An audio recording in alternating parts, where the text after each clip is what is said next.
కోడలి పిల్ల పైసలా హృదయ బాగున్నావా అంటారు. బాగున్నాను పిన్ని గారు, బాగున్నాను అత్తగారు, కూర్చొని కూలింగ్ వాటర్ ఇచ్చిన కూర్చోబెడితే వాళ్ళు కూలింగ్ వాటర్ తాగి వచ్చే కాఫీ తాగి అబ్బాయి ఎలా ఉన్నాడో బాగుంటున్నాడు, అవునా స్నానాలు కట్టి ఇంట్లోనే చేస్తారా, ఇంట్లో కాదు దున్నపోతున్నారా బయట చేస్తారా చెరువులో, అదేనమ్మాయి కూడు పుట్ట ఇంట్లోనే తింటున్నాడా, ఇంట్లో కాదు పెళ్లి చేసుకుంటారా హోటల్లో తింటాడా, అదేనమ్మాయి ఏళ్ళకి ఇంటికే వస్తున్నాడు అంటావా, ఏళ్ళ కాకపోతే ఏం చేస్తాడని అంటే అదేనమ్మాయి మన మీ ఆయన బైకు పలానా ఇంటి దగ్గర ఆగి గంట సేపు ఉందమ్మా, ఏమోనా అమ్మాయి ఈరోజు అబ్బాయి పరిస్థితి బాగలేదు, అబ్బాయిని ఇక్కడ పెట్టుకోవాలి, ఎక్కడ కొంగుకు ముడేసుకోవాలి, కొంగుకు ముడేసుకోవాలమ్మాయి, అబ్బాయి ఈరోజు ఎలా ఉన్నారంటే మనము సిట్ అంటే సిట్ చెప్పండి అక్కడ ఎక్స్పీరియన్స్ చెప్పండి, సిట్ అంటే సిట్, స్టాండ్ అంటే స్టాండ్ అన్నట్టే ఉండాలమ్మాయి. నామూనమ్మాయి అనుభవంతో చెప్తున్నా, తర్వాత నీ ఇష్టం. భర్త ఇంటికి వచ్చాడు, అమ్మాయి కొంచెం స్నానం నీకు పెట్టు, నీకు పెట్టేవాడు చాలా మంది ఉన్నారులే, పెట్టుకున్నాడు స్నానం చేసాడు, కొంచెం అన్నం పెట్టు, నీకు పెట్టేవాడు చాలా మంది ఉన్నారులే, ఆహా ఏదైనా సరే నీకు పెట్టేవాడు చాలా మంది ఉన్నారులే, శక్తి వంటి నీకు ఇచ్చేవాడు చాలా మంది ఉన్నారు. కోపం వచ్చి ఆమె ఏం చేసేది తెలుసా, గ్లాస్ గోపుగా ఉడిస్తే గోప దెబ్బ, చెంప దెబ్బ, గోడ దెబ్బ, ముక్కుల నుంచి చెవుల నుంచి రక్తం వచ్చింది. అర్జెంట్ తీసుకుని హాస్పిటల్ జాయిన్ చేశాడు. అతను తీసుకొచ్చి అడిగితే ఆ అమ్మాయి అంటది, ఎదురింటి ముందుగా అంటే మిమ్మల్ని ఇక్కడ కట్టుకోమందండి. అమ్మా మూడో వ్యక్తులు మనకి ఎవరు ఉండకూడదు, ఏసయ్యే ఉండాలా. ప్రార్థనాపూర్వకంగా తగ్గించుకొని నీ యజమానికి లోబడి, నీ యజమాని నీకంటే ఎక్కువ చదువుకున్నా చదువుకోకపోయినా, నీకంటే ఎక్కువ డబ్బులు తెచ్చినా తెగకపోయినా, నీకంటే కాలంలో ఉన్నా అసలు లేదనుకో, ఇద్దరు ఉండేదనుకో, ఉన్నా లేకపోయినా, నీకంటే హైట్ ఉన్నా లేకపోయినా, నీ భర్త నీ దేవుడు ఆయన గణపరచవలసిందే. ఏమైంది సంగతి అంటే మీ బండి మనం చూడకుందంటగా ఒక గంట సేపు ఎదురు ముందుగా దిగుతుందండి అంటే, సత్యమోహన్ అన్న నా బండి నా పిఏ ఏమైనా సార్ భోజనం తీసేస్తానంటే ఆడికి బండి ఇచ్చా, నా పిఏ ఇవ్వలేదు, ఆడి భోజనం తీసి వచ్చాడు, గంట సేపు బండిగా పెట్టుకున్నా. అందుకే ప్రతిదీ క్లారిటీ ఉండాలి, ఏదైనా ఫేస్ టు ఫేస్ మాట్లాడుకోండి. నాకు కుటుంబం తెలుసు, రాజమండ్రిలో భార్య భర్త పిల్లలు సాయంత్రం అయిన తర్వాత స్నానాలు చేసి భోజనం దగ్గర కూర్చొని అసలు వారు ప్రార్థన చేసుకొని భోజనం దగ్గర కూర్చొని అందరూ ఫ్యామిలీ విషయాలు మాట్లాడుకుంటారు. ఈరోజు నేను పలానా చోటుకు వెళ్ళాను, ఇలా జరిగింది, ఇలా మంచి జరిగింది, ఇలా చెడు జరిగింది. డాడీ ఈరోజు నేను కాలేజీకి వెళ్ళాను, డాడీ కాలేజీలో ఇలా జరిగింది, డాడీ మమ్మీ ఈరోజు నేను పలానా చోటుకు వెళ్ళాను, మమ్మీ ఇలా జరిగింది, ఏమండి ఏం చెప్పాలి, ఈరోజు నేను వ్యాపారానికి వెళ్ళాను కదా, వ్యాపారం ఇలా జరిగిందండి, ఇలా ఉందండి అని చెప్పేసి భార్య భర్త కుటుంబం అంతా ఫేస్ టు ఫేస్ అన్ని విషయాలు మాట్లాడుకున్న తర్వాతే వారు భోజనం చేసుకొని రష్ చేసుకుంటారు. రాజమండ్రిలో ఒక ఫ్యామిలీ ఉన్నారు, ఇప్పటికీ వారి కుటుంబం అంచెంచెగా ఆస్వాదించబడుతూ ఉంది. ఏ విషయం సరే నీ భర్తతో పంచుకోవాలి, నీ తల్లిదండ్రులైనా ఇంకొకరైనా ఎవరి మాట కాకుండా భర్త మాటను గౌరవించి ఉంటే నీ కుటుంబం అన్ని కుటుంబాలు కాకుండా అప్పుడు పిస్కల వలె, ఇస్సాకు వలె, ఆ శాల అబ్రహాము వలె నీ కుటుంబము ఆశీర్వదించబడునుగాక. మూడో వ్యక్తి యేసుక్రీస్తు ఉండాలి. మీరు ఎప్పుడు ప్రార్థనా పరుడు. ఇస్సాకు ప్రార్థనా పరుడు, ఇస్సాకు ప్రార్థనా పరుడు. రిబ్కా కష్టపడే వ్యక్తి, కష్టపడే వ్యక్తి. 10 ఒంటెలకు నీళ్లు పోసింది, తక్కువ బాయి చాలా లోతైన బాయి, ఒక్కొక్క ఒంటె 60 కడవ నీళ్లు తాగుతుంది, 600 బిందెలు నీళ్లు చేది ఒంటెలకు పోసింది, ఒక కడవ ఎలియాజరు పోసింది. కష్టపడే మనిషి. ఆ చిన్నది మిక్కిలి చక్కనిది అని ఉంటుంది. ఆ చిన్నది మిక్కిలి చక్కనిది. చక్కనిది అంటే నేను పై రూపంలో చెప్పట్లేదు, కానీ మిక్కిలి చక్కనిది ఏ లోపము లేని వ్యక్తి అని. ఏ లోపము లేనిది అంటే ఏ తప్పు చేయనిది, ఏ పొరపాటు చేయనిది, శాస్త్రమైన వ్యక్తి, చక్కని వ్యక్తి, కన్యక. కన్యక ఒకే పురుషుడికి ప్రదానం చేయబడినటువంటి వ్యక్తి. కనుక నా ప్రియమైన దేవుని బిడ్డలారా, లోకంలో మీకు వివాహం జరుగుతుంది. యేసుక్రీస్తు రాబోతున్నారు. యేసుక్రీస్తుకి ఆయన వరుడుగా, మన వధువుగా, మనకి మధ్యాకాశంలో వివాహం జరగబోతుంది. కాబట్టి ఈ మాటల చేత మీరు ధైర్యపరుచుకొని కుటుంబ వ్యవస్థను కట్టుకుంటూ ఆధ్యాత్మికంగా నడిపించవాలని ప్రేమతో నేను తెలియజేస్తున్నాను. సీమోను చక్కగా ఆ ప్రార్థనా పరుడై ఉండి భార్యని ప్రేమించే వ్యక్తి ఉండాలి. కొత్తగా మాత్రం బాగా ప్రేమిస్తారు, రాగా కళ్ళు నెత్తికెక్కి అన్నట్టుగా మాట్లాడుతుంటా. ఆ మధ్య కొత్త జంట ఒకసారి పెద్ద నడుచుకుంటూ వెళ్తున్నారంట.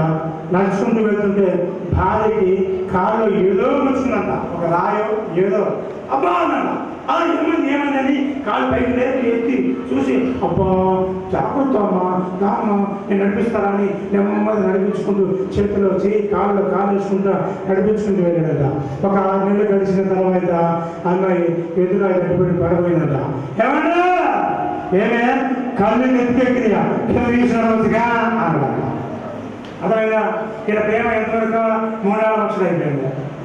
పెళ్ళైన కొత్తలో మాత్రం 3 నెలలు, ఒక 2 నెలలు, ఒక సంవత్సరం బాగానే ఉంటారు. ఆ తర్వాత సరికల్లా ఎంత గాయమైన ఎంత బాధ కళ్ళు నెత్తికెక్కినాయా కింద తీసుకురావచ్చుగా అన్నాడు. అలా కాకుండా ఆయన నీ జీవితకాలం అంతా అన్న బాబాని గారు ప్రమాణాలు చేపిస్తాడు. ప్రమాణాలకు కట్టుబడి నీ జీవితకాలం అంతా ఆమె సొంత శరీరం వల్లే ప్రేమిస్తూ గౌరవిస్తూ మర్యాదించాలి. భార్య జ్ఞానం కలిగి కాపురం చేయాలి అని ఆ సొలొమోను అమ్మగారు చెప్తారు. కోడల సంఘాన్ని చెప్తారు, కోడలారా మీరు జ్ఞానంగా కాపురం చేయాలి. జ్ఞానం కలిగిన స్త్రీ తన కుటుంబాన్ని కట్టుకుంటుంది, తన ఇంటిని కట్టుకుంటుంది, మంచిగా పొలం కొంటుంది, కుటుంబ వ్యవస్థను బాగు చేసుకుంటుంది. పేరుకు రాసిన పత్రికలో పేరుకు ఒక మాట చెప్తాడు, భార్యనే కాదు భర్తలో కూడా జ్ఞానం ఉండాలి అని. మీ భార్యలు బలహీనమైన ఘట్టమని ఎదిగి భార్య ఎవరంట ఓటుకుండదు ఒక మాట చాలు అంతే స్వార్థం. 3 అన్నం తినరు ఒక మాట అంటే చాలు. మా అమ్మ కోపం ఉండేదా ఒకరోజు 3 రోజులు అన్నం తిందా. ఏమన్నా అన్నం తినలేదన్నా నేను తినడానికి తినిపో అంది. ఏమన్నా మీ నాన్న తిట్టాడు రా అంది. తిట్టాడా కొట్టాడా? కొట్టలేదురా తిట్టాడు అంది. తిట్టనే కదా కొట్టదు కదా ఏమైనా మాకు తెలుసు కదా అంటే రే చిన్నడా ఒక దెబ్బ కొట్టిన మాసిపోద్ది కానీ ఒక మాట అంటే మాసిపోదురా నీ జీవితం అంతా గుర్తుండదు నాకు మహారోషము అంది. ఏమన్నాడు చెప్పమ్మా అన్న. కేసు పెడతాను నాన్న మీద. ఏమన్నాడు చెప్పు కాదని మాట అన్న. ఏమన్నదండి అమ్మ అనే మాటకి ముందు ఒక్క అక్షరం పెట్టాడంట. మా అమ్మ అంటావా? ఏమన్నాడు? అమ్మ అనే మాటకి ముందు ఒక్క అక్షరం పెట్టాడంట. మా అమ్మ అంటావా? మా అమ్మ సచ్చి కూర్చుంది ఎక్కడ అంకమ్మ మా అమ్మ ఏం చేసింది అని. ఏమన్నాడు అర్థమైందా? అమ్మ అనే మాటకి ముందు నీ అనే అక్షరం పెట్టాడు అంతే. మా అమ్మనట అని కోసం 3 అన్నం తిన్నా మా అమ్మ. నేను మా సంఘానికి చెప్పే మాట ఒకటే, అమ్మ ప్రీతి నీకు కూడా చెప్పే మాట ఒకటే, కోపం వచ్చినా నీ బంధువులు తిట్టినా అన్నా కొట్టకూడదు. నేను భార్యని కొట్టినా ఒకటే, అదేదో పెద్దలు ఒక మాట అంటారు, కుక్కను కొట్టినా ఒకటే అంట. కుక్క మరుగుతా పోతుంటుంది భార్య కూడా ఏమంటుందంటే భార్య అసలు కొట్టకూడదు, కొట్టిన వాడు దున్నపోదు అన్నారు అమ్మదేవుడు పెద్దలు. భార్యని కొట్టినటువంటి భర్త దున్నపోతూ అన్నారు అమ్మదేవుడు ఒక పెద్ద. నాకేం తెలుసు, నాకేమైనా కుటుంబ వ్యవస్థను తెలుసుకొస్తాయిగా నేను ఒక అంశాన్ని. భార్యని కొట్టినాడు నేను కొట్టబోతున్నాయినా ఏమిచ్చు ఇదిగో మా అక్క ఉండేది మా పిల్లల కనుక ఉరుగు చూస్తే భయపడిపోయేది ఆ భావనైనా సరే అంతే ఉండాలా. ఉరుగు చూస్తే భయపడాలి కానీ కొట్టకూడదు. అమ్మా ఇప్పుడు కోపడ్డా ఇప్పుడు నేను అన్న అత్తన మనిషిన మీ బావగారు అన్న మీ తోడుకోవాలి అన్న చేసిన అలుగు కానీ శుభ్రంగా కడుపుండా తిరిగి అలుగు అంతే. కడుపు ఏం చేసిందంటే ఒక మనం కడుపుకు న్యాయం చేస్తే సర్వ శరీరానికి ఈ కడుపు న్యాయం చేస్తుంది. ఈ కడుపును అన్యాయం చేస్తే సర్వ శరీరానికి కడుపు అన్యాయం చేస్తుంది. అంచేత గమనించాలి. అడుగు బాధపడు కోపడు మూతి ముడుచుకో ఏమైనా తెలుసుకో కానీ శుభ్రంగా తిని అడుగు.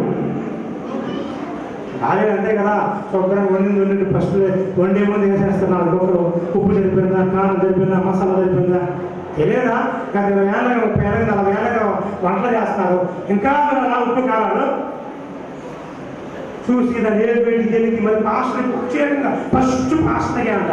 ఫస్ట్ అక్కడ తినేసిందా వీళ్ళు ఉప్పు కారం వెళ్ళిపోయిందా పసుపు వెళ్ళిపోయిందా ఫస్ట్ దేవుడికి పాస్టర్గా అంట.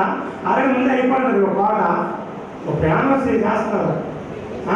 ఇప్పుడు నేను ప్రసంగం చేస్తున్నాను, మన రెఫరెన్స్ చదివి నీకు చెప్తున్నానా? మా ప్రయాణం చేసాం. ఆ కుటుంబంలో వంట చేస్తున్నారు, తెలియదా మాకు ఎంత అయ్యా సరిపో తెలియదా, ఉప్పు తక్కువ వేసి చూసి తక్కువైంది మళ్ళీ వేసి మళ్ళీ చూసి ముక్కేసుకొని ఆలస్యం కోట అయిపోతే వండిన తర్వాత కొత్త సమయానికి రాకపోతే ఇంకో కోట అయిపోతే మళ్ళీ డేక్షని అట్టని అట్లనే నిండుకుండా కట్టి ఏమని తిన్నామా నిజం చెప్పదు. ఇంకా ఆఖరి బతిన అడగంగా నువ్వు తినకుండా చెప్పిన తిన్నానా ఒక సెంటిమెంట్ డైలాగ్ పడుతుంది. నువ్వు తినకుండా చెప్పిన తిన్నానా ఒక సెంటిమెంట్ డైలాగ్ పడుతుంది. మనోడు ఫ్లాట్గా నా భార్య అసలు నా భార్య చెప్పండి మీ భర్తలు మీ గురించి చాలా ఘనంగా చెప్తారు బయట. మీకు తెలిస్తాక మా ఆయన అలాంటి చూడండి, ఇలాంటి చూడండి, ఇచ్చండి అట్టండి అక్కడ కొట్టండి చెప్తుంటారు. మీ భర్తల మీ గురించి బయట చాలా ఘనంగా చెప్తుంటారు. కాబట్టి నమ్మిపోయిన వాళ్ళ భార్యని ఘనంగా అయినా ప్రేమించు. ప్రేమి కోపం వస్తే నా మాట విను, నేను మీ సంఘ కాపాడు నీకు మీదట. కాబట్టి నేను మీ ఆత్మీయ తండ్రిని, మీ శరీర సంబంధమైన తల్లిదండ్రుని విడిచిపెట్టి ఇదిగో అత్తమామలైన తల్లిదండ్రులకు వస్తున్నాం. అలాగే నీకు ఇద్దరు తల్లిదండ్రులు దేవుడు ఇచ్చాను. నేను నీకు ఆత్మీయ తండ్రిని కాబట్టి ఒక సలహా చెప్తున్నాను. ఎప్పుడు నీ కుటుంబ సభ్యులను బాధ పెట్టినా కోప పెట్టినా ఎన్ని ఇబ్బందులు వచ్చినా నష్టం వచ్చినా శుభ్రంగా తిని అడిగి కూర్చోవు. ఇలాంటి ఒక అలవాటు ఉండాలి. భర్తలు కూడా భార్యను ప్రేమించాలి, భార్య భర్త లోబడి ఇలా జీవిస్తే వారి కుటుంబంలో ఏసై ఉంటే ఆ కుటుంబం ఆ సంస్థ జీవితం ఆశీర్వదంగా శ్రేష్టంగా మార్చబడుతుంది. నా దేవుడు ఈ నూతన దంపతులని ఆశీర్వదించునుగాక. నా దేవుడి కుటుంబాన్ని దీవించునుగాక. నా దేవుడి కుటుంబాన్ని ఆ ఆకాశం నుండి ఆయన శివం నుండి కుటుంబాన్ని సగ ఆశీర్వాద పాత్రులుగా మార్చునుగాక. అంతా నేను మాటలు ముగించబడే నాకు సమయం ఇచ్చినటువంటి అదేవిధంగా నామకల్ సంస్థ పాఠశాలకి హృదయపూర్వకంగా తెలియజేస్తూ ఈ మాట నేను ముగించుకుంటున్నాను.